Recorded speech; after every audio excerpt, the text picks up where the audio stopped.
All things bright and beautiful, all creatures great and small. The flowers red, pink and yellow, the Lord God made them all. Each little flower that opens, each little bird that sings, He made their glowing colors, He made their tiny wings. The lion that roars and the mouse that squeaks, the cow that moves in the field, the bunny hops and the dog says quack, the Lord God made them all. Each little calf that is born, each little dog that barks, He made the horse so big and strong, He made the little lamb.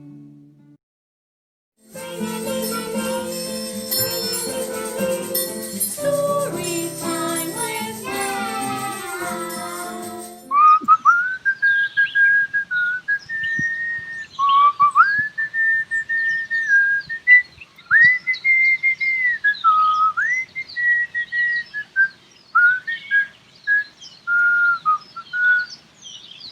Hello, Herbie. You're such a happy little boy again today. I'm so glad you're here. Hello, all the friends.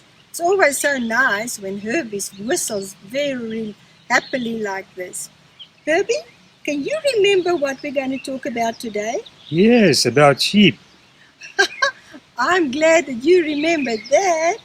I wonder, can you tell me what we call a baby sheep? A lamb. That's right, a lamb. And a mommy sheep? A ewe. That's right, a ewe. And what about a daddy sheep? A ram. That's right, we call them a ram. And that's a little sheep family. A ewe, a ram, and the baby is a lamb. Herbie, now I wonder, can you tell me what do we call somebody that looks after sheep? A shepherd. A shepherd, that's right. And a shepherd usually has a staff, eh? Like the story that we read in the Bible of the shepherd that went to look for his little lamb that got lost. He had a staff that he got him out of the bushes with. Now I wonder, can you tell me who is our shepherd? You think we have a shepherd too? Tell me. Our shepherd is, I'm going to give you a hint. It's somebody far away, up high, very high. Jesus? That's right. Jesus is our shepherd. Jesus says we are all like his little lambs, mummies and daddies and children. He likes to look after all of us every day. Herbie, do you remember the story of Joseph in the Bible? He had a little brother called Benjamin, and Joseph's daddy's name was Jacob. They lived in a tent, and they had many sheep. Joseph and Benjamin liked to play with the sheep. They liked to give the little lambs milk and help their daddy look after the ewes. One summer, Joseph took his jacket off because it was too hot, and he put it away in his basket where he kept all his other clothes. The sheep were also getting warm, and because sheep's wool grow all the time, their wool was long already, and Daddy Jacob said, "Let's cut the sheep's wool." So they cut the wool with a sheep shear. This was not the electric shear, but just the ordinary one that works like a scissors. They cut the wool off and put it away in bags. The little lambs didn't recognize their mommies now, because when you cut a mommy ewe or a daddy ram's wool off, they look different than what they looked before. And the little lamb said, "Ma, ma, where's my mommy?" And Joseph and Benjamin helped the little lambs to find their mommies. After the summer, when the winter started again, Joseph wanted to put his jacket on. But oh my, the jacket was too small. What now? Oh, that's a pity, said Benjamin. Well, let's go and tell Dad. So when they got to Daddy Jacob, he said, Don't worry, boys. Joseph, you can give your jacket to Benjamin now and I'll make you a bigger one. Bring me some of the wool that we cut off from the sheep. So Joseph and Benjamin brought the wool, and Daddy put it in different colors of dye. He made purple and blue and yellow and green and red, all the colors of the rainbow. And then they spun it into long little pieces of thread. Then Daddy Jacob made a weaving frame with lots of little strings going down, and he took the wool that they had got from the sheep and he started weaving a beautiful jacket for Joseph. When the jacket was finished, Joseph was so happy and he said, Thank you, Daddy, for my beautiful jacket.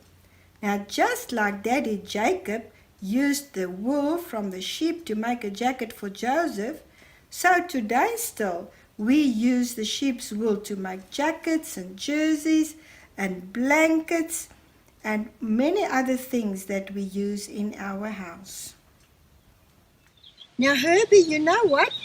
Today we are going to visit on a sheep farm. I grew up on a sheep farm. My daddy was a sheep farmer and a shepherd for his sheep. Do you think you want to go with me? That'll be interesting. Let's go. All right. Come, guys. We are going to visit on a sheep farm. Oh, Nana, I'm so excited. Is it far still to go? Yes, Herbie. This is a long way to the farm. We're going to travel about 8 hours. But that's not a problem because you know why? I brought us some lovely music to listen to while we're traveling. Hi, Nana. I must have fallen asleep. How far is it still to go? Herbie, you know what? You woke up just at the right time because we're just about there. If you look out the window, I'll help you up a little bit. Oh, and do you see the beautiful grass fields? Now we're just going to go down the hill here and then we're going to get to the name board. We're almost there. Let me just wait a few minutes. There you go. Here's a big name board that says Lilydale. That's the name of the farm. Now we're going to turn right and we're going to go past these beautiful lands where there's green fodder growing for the sheep, and we're going to go through the little brook, and you see here by this corner we're going to turn left, and there we have the homestead in front of us by the gate. Oh, I'm so excited. Yeah. That's wonderful. And look who's waiting for us by the gate. That's my brother. Hello Herbie, welcome very much here by us on the farm Lilydale. I guess you're tired after the long trip. You can come in and then we can first go home and have a rest, and then after that I'll show you what's all here on the farm.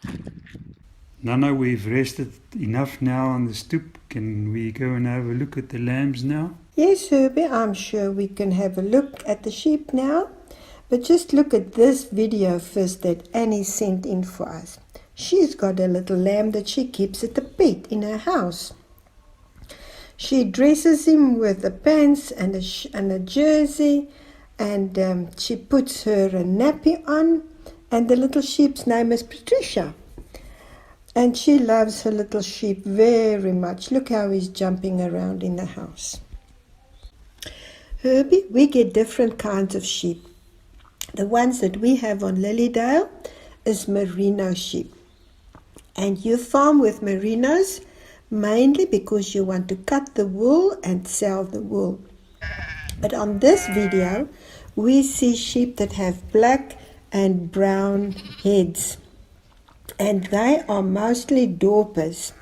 One also gets Damara sheep, and you also get Afrikaner ronde rib vetsterte. And those sheep, you don't cut their wool because they don't have wool, they have hair. And the hair falls off by itself once a year. We are so excited to be on the farm with Uncle Arthur and Auntie Esty. And you know, Herbie, that if we think about sheep, we normally think about little lambs because little lambs are so cute when they are born. And sometimes the mummy doesn't have enough milk for the little lambs. And then we've got to feed them with bottles. Just look at Adrian and Armand and Michelle feeding the little lambs with the bottles. And they're so happy to get the milk, they just wag their little tails. Now, you know, a sheep farmer must have transport to be able to work with the sheep. He needs to take his motorbike and go into the veld and check on the sheep and make sure they are all well and that there's nothing that fell in a hole or that there's no one that got bitten by a jackal. And sometimes he takes his sheepdog with him because his sheepdog can help him to get the sheep together and to chase them into the corner so that he can look at them all very carefully. We also use a horse because sometimes you can't go with your motorbike or your bakkie and then you use a horse. Now, you know, just like we drink medicine when we get ill, just so we also need to give sheep medicine to keep healthy. So when we need to give the medicine, they must come with a horse from the veld to the kraal, and then we chase them into the kraal and just look how they're running around because they don't like being chased into a kraal. They want to walk free in the veld. Now we put them into a little passage and we keep them close together so that we can give each one the medicine that he needs. Then we also have a dip. A dip is almost like a swimming pool. They have a round little swimming pool with special medicine in the water and they put the sheep in there so that the medicine can kill ticks and other kind of bugs that might hide under the wool while the wool is still long before they cut the wool. Then he swims out and he stands on the little stones and his wool dries off and then he is well and safe. And when they've finished getting their medicine and checking that everything is all right with them and that they're not sick, then we can either chase them back into the veld with a horse or they get chased into the lands where there is green fodder for them to eat. Because sometimes the veld is very dry if it hasn't rained or if it's in the winter, and then there's no food for them. So then the farmer plants some green fodder for them, and then that is where they can walk. Now my daddy, his name was Uncle Major, and he had a tractor, and he used to plow the lands, and then he would plant lucerne or rye or corn, and here you can see them sprinkling it wet so that the fodder can grow nicely. Now when the fodder is growing tall and it is ready to harvest, then my granddad would cut it up and then they would store it in the shed like we see here. There him and my mom are standing and they're storing the food in the shed so that in winter time when there's nothing, then they can ride it into the veld into certain places where the sheep would all get together to eat.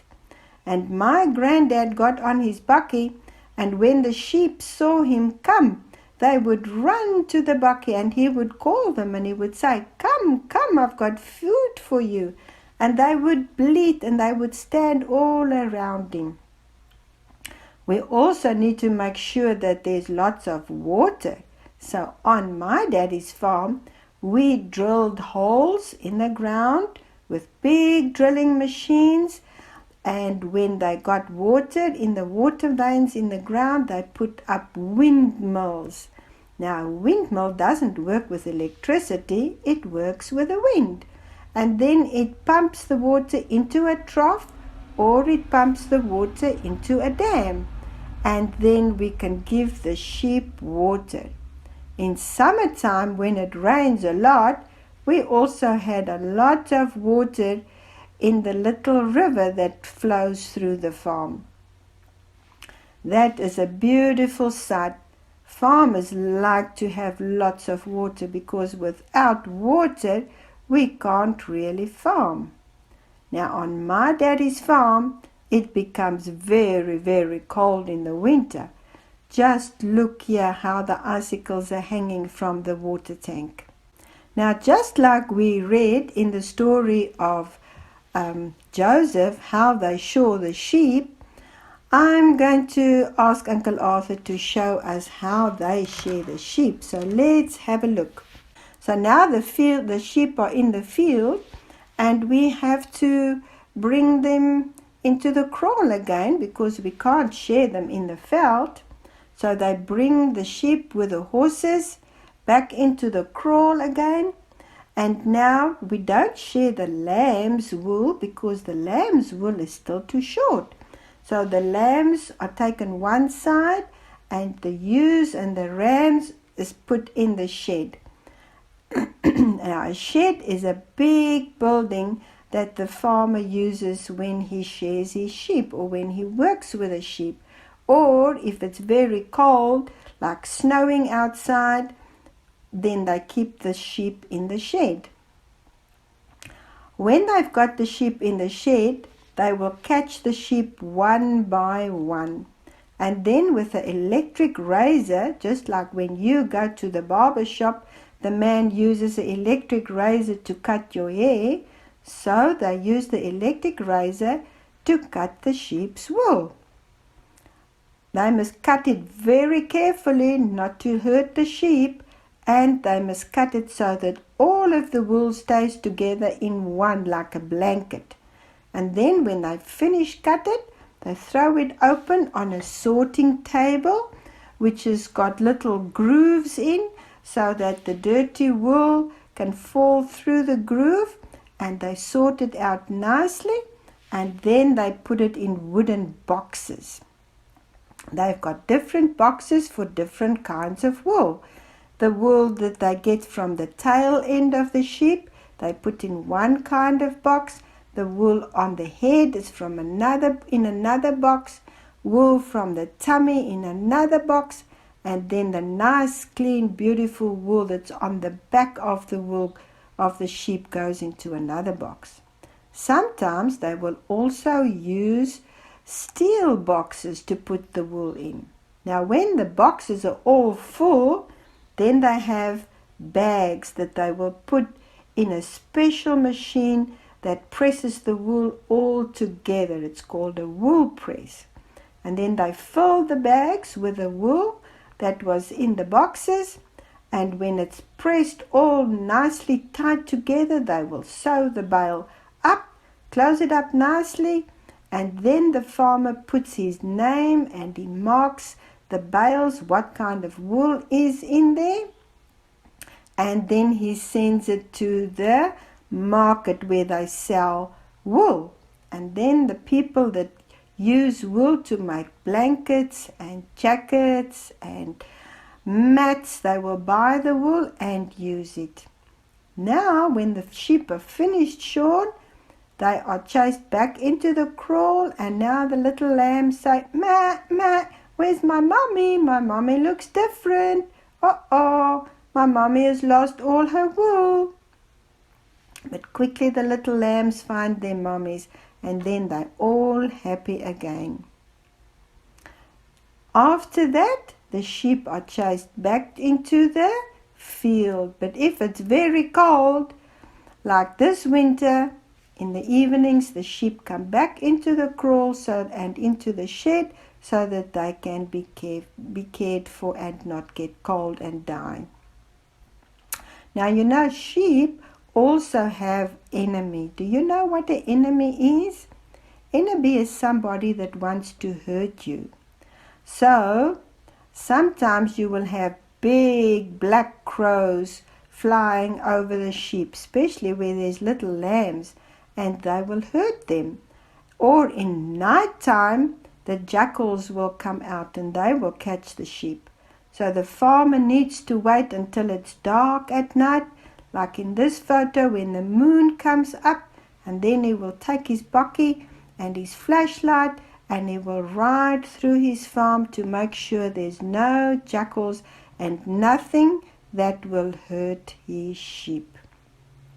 And just like the sheep farmer looks after his sheep and cares for them, and he is called a shepherd, so we have Jesus, and Jesus is our shepherd, and he cares for us, and he keeps us from all evil.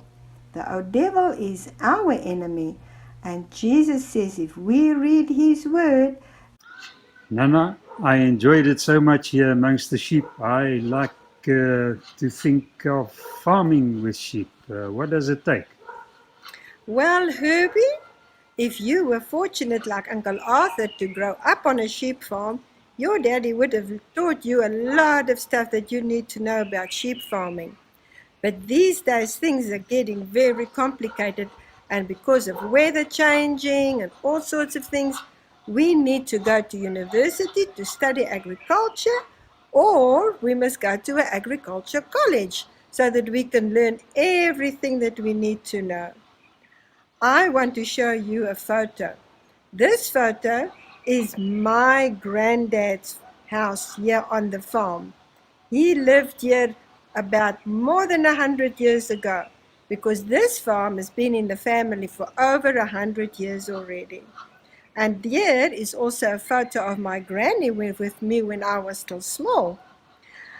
And you know what? My daddy was a very good farmer, and he always used to write down every time it rained, and he sent it into the agricultural department so that they can know how much it rains in the area. And he actually got a little trophy because he was doing that. And they did that for over 100 years. So his dad started doing that already. And he also got another little trophy for being a good farmer and helping develop the sheep farming in the area. But Herbie, we have had a long day now, and it's time for us to go to bed because look, the sun is going down. So I think we must say bye, friends, and we'll see you next time. Have a good sleep and dream about sheep. Goodbye. See you again. All things bright and beautiful, all creatures great and small. The flowers red, pink and yellow, the Lord God made them all. Each little flower that opens, each little bird that sings, He made their glowing colors, He made their tiny wings. The lion that roars and the mouse that squeaks, the cow that moves in the field, the bunny hops and the dog says quack, the Lord God made them all.